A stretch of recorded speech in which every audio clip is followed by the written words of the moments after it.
Speed up, no counter.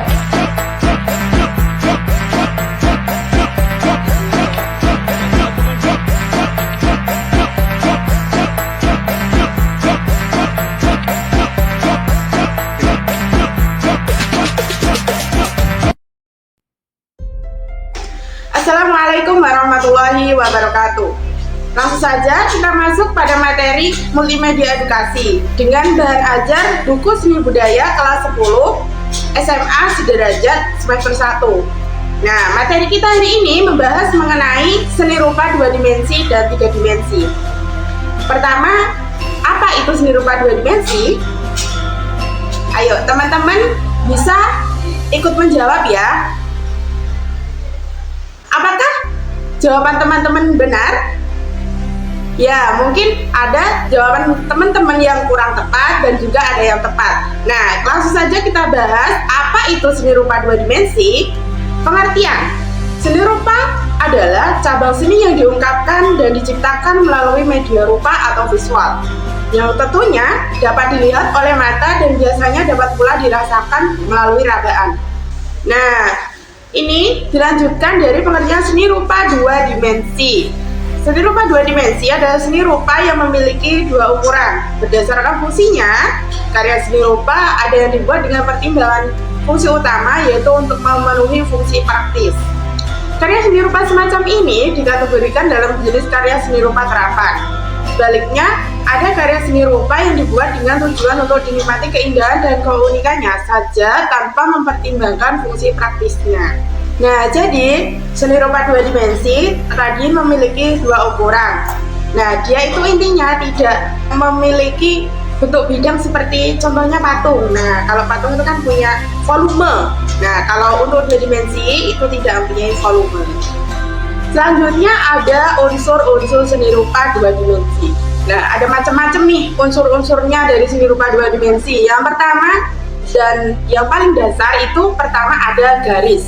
Garis adalah unsur fisik yang mendasar dan penting dalam mewujudkan sebuah karya seni rupa. Contohnya garis itu seperti garis lurus. Nah, itu mengartikan ketegasan seperti itu. Oke, selanjutnya ada unsur yang kedua yaitu raut atau bidang dan bentuk. Apa sih perbedaan antara bidang dengan bentuk? Nah, untuk bidang sendiri itu contohnya ada yang ini. Nah, bidang itu merupakan bentuk yang identik yang berbentuk datar. Nah, untuk bentuk sendiri itu mempunyai volume atau contohnya seperti ini. Dia itu mempunyai apa ya namanya? Ininya volume, tidak datar seperti itu gambarnya. Kalau yang bidang itu datar, kalau bentuk itu tidak datar. Cara gampang untuk membedakan antara bidang dan bentuk. Unsur selanjutnya ada ruang. Nah, pengertiannya unsur ruang dalam sebuah karya seni rupa 2 dimensi menunjukkan kesan dimensi dari objek yang terdapat pada karya seni rupa tersebut. Selanjutnya ada tekstur. Nah, berdasarkan wujudnya, tekstur itu ada 2, asli dan buatan. Tekstur asli adalah perbedaan ketinggian permukaan objek yang nyata dan dapat diraba. Sedangkan tekstur buatan, kesan permukaan objek yang timbul pada suatu bidang karena pengolahan unsur garis, warna, ruang, terang, gelap, dan sebagainya.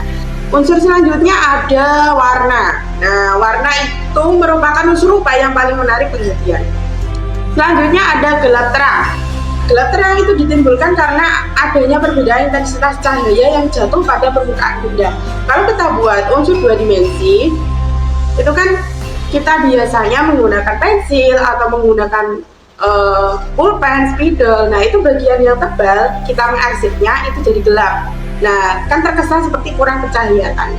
Seperti itu. Baik, saya akan melanjutkan materi yang dijelaskan oleh teman saya tentang medium dan bahan berkarya seni rupa 2 dimensi. Bahan berkarya seni rupa adalah material bagi pakai yang digunakan untuk mewujudkan karya seni rupa tersebut.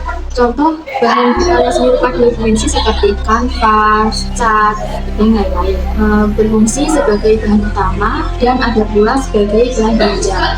Berdasarkan sifat materialnya, bahan berkarya seni rupa ini dapat juga dikategorikan ke dalam bahan keras dan bahan lunak, bahan cair dan bahan padat, dan sebagainya.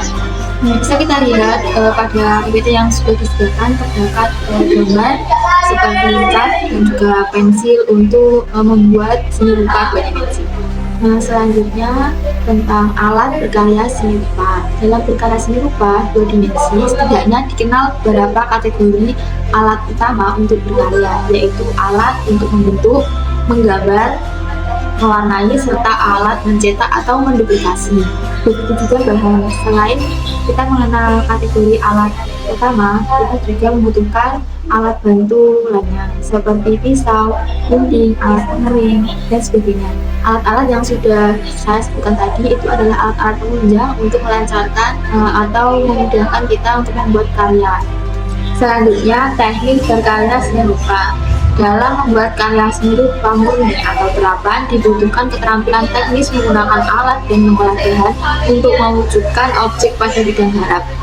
Sebagai contoh, untuk mewujudkan sebuah objek dalam karya lukisan, seorang pelukis atau seniman lukis dituntut menguasai keterampilan teknis menggunakan alat seperti kuas dan mengolah bahan cat pada kanvas. Seorang pematung dituntut menguasai keterampilan teknis menggunakan alat memahat dan mengolah bahan kayu untuk mewujudkan karya seni patung. Contohnya juga seperti seni tria batik itu juga membutuhkan teknik khusus, dan juga teknik tria menganyam itu juga membutuhkan teknik khusus. Baik, saya akan melanjutkan materi selanjutnya. Materi selanjutnya yaitu tentang 3 dimensi. Apa sih 3 dimensi itu? 3 dimensi adalah karya seni yang memiliki ukuran panjang, lebar, dan tinggi, sehingga karya dapat dilihat dari segala arah. Karya seni 2 dimensi dan 3 dimensi ini yang membedakan adalah unsur ruang. Kalau karya seni 2 dimensi tidak memiliki unsur ruang, kalau karya seni 3 dimensi memiliki unsur ruang. Kalau karya seni 2 dimensi hanya bisa dilihat dari satu sisi saja. Kalau karya seni 3 dimensi bisa dilihat dari segala sisi. Selanjutnya, jenis karya seni rupa 3 dimensi berdasarkan fungsinya dibedakan menjadi 2. Yang pertama yaitu fungsi pakai atau seni rupa terapan applied art. Nah, itu ditentukan dari tujuan pembuatannya, seperti untuk kenyamanan atau hanya untuk ekspresi saja. Kalau untuk ekspresi yaitu memiliki fungsi ekspresi seperti seni rupa murni pure art. Tema seringkali dikatakan sebagai persoalan utama yang diungkapkan oleh seniman atau perupa dalam karyanya. Tema tidak selalu tampak secara kasat mata, tetapi lebih sering tersirat. Nah, ini contoh yang seni rupa pakai, fungsi pakai, itu kursi. Next, nilai estetis pada karya seni rupa 3 dimensi. Nilai estetis pada sebuah karya seni rupa dapat bersifat objektif dan subjektif. Kalau objektif itu keselarasan dalam menata unsur-unsur visual ini dapat dikatakan sebagai salah satu nilai estetis yang dimiliki oleh sebuah karya seni rupa. Kalau subjektif, keindahan tidak hanya pada unsur-unsur fisik yang diterapkan oleh mata secara visual, tetapi ditentukan oleh selera penikmatnya atau orang yang melihatnya. Baik, saya akan melanjutkan materi yang telah disampaikan oleh teman saya sebelumnya. Jadi dalam proses pembuatan seni rupa 3 dimensi, dalam berkarya seni rupa 3 dimensi itu terdapat proses-proses dan langkah-langkahnya. Yang pertama, kita harus mencari sumber gagasan. Sumber gagasan itu kita bisa mencarinya dalam bentuk pengalaman, mimpi, media massa, ataupun lingkungan, dan lain-lain yang ada di sekitar kita. Kemudian yang kedua, kita eksplorasi sumber gagasan tersebut menjadi medium, teknik dalam bentuk alat, bahan, dan objek, dan sebagainya. Kemudian kita jadikan ide atau gagasan. Jadi sumber gagasan yang kita cari tadi, setelah kita eksplorasi, kemudian kita buat menjadi ide atau gagasan yang akan kita pakai dalam pembuatan seni rupa 3 dimensi. Kemudian kita gunakan menjadi perupa, yaitu konsep dasar seperti bentuk awal yang akan kita buat untuk seni rupa 3 dimensi tersebut. Setelah kita perupa, kita produksi karya tersebut agar dapat dijadikan pameran dalam karya seni rupa 3 dimensi. Dari materi yang telah kami sampaikan dan kami jelaskan sebelumnya, di sini saya punya pertanyaan tentang kemaduraan. Jadi di sini saya mempunyai bingkai foto pakaian adat masyarakat Madura laki-laki dan perempuan. Pakaian adat masyarakat Madura untuk laki-laki itu disebut dengan baju pesaan. Baju ini seringkali juga disebut dengan baju tukang sate, dikarenakan umumnya digunakan oleh para penjual sate Madura. Baju pesaan ini memiliki ukuran serba longgar dan berwarna hitam. ketika menggunakannya dikombinasikan dengan kaos garis-garis merah hitam atau merah putih. Sementara itu untuk bawahannya itu berupa celana gombrang disebut dengan gonggoran. Panjang celananya itu di antara lutut dan mata kaki atau sampai mata kaki. Kemudian di sebelahnya itu ada pakaian adat suku Madura wanita. Nah, pakaian adat suku Madura wanita itu disebut dengan kebaya rancongan gitu, dan baju anggungan. Kebaya rancongan umumnya memiliki warna terang dan mencolok seperti ciri khasnya merah yang pas dengan bentuk tubuh.